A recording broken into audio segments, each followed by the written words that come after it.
Mtumishi huyu alikamata ng'ombe katika kizuizi cha Majalila. Ng'ombe wale walikuwa 69 wakisafirishwa na wafugaji wawili, ambao baada ya kukamata ng'ombe wale walikuwa hawana kibali cha kusafirishiwa. Kiutaratibu alipaswa kuwatoza faini shilingi 2,500 kwa kila ng'ombe, lakini yeye baada yake aliomba hongo ya kiasi cha milioni 2 kutoka kwa wafugaji hao.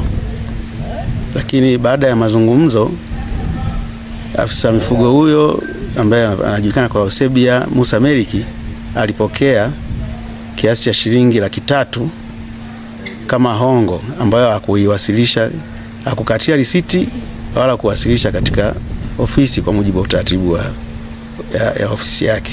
Mimi binafsi kama mwenyekiti naipongeza tu chombo cha TAKUKURU au sekta ya TAKUKURU kwa hiki walichokifanya, kwani sasa inawezekana kwa watumishi wengine wa umma wataenda kujifunza na kuacha kabisa hizi sheria kandamizi ili kuweza sasa kusimamia sheria inavyosema. Kuna wapongeza mno TAKUKURU kwa kazi nzuri walioifanya, na nina imani sheria itachukua mkondo wake.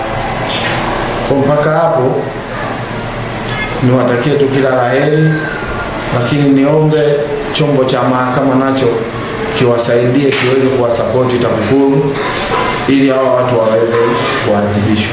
Kuhusu mambo ya kutozwa kwa faini kwa wafugaji,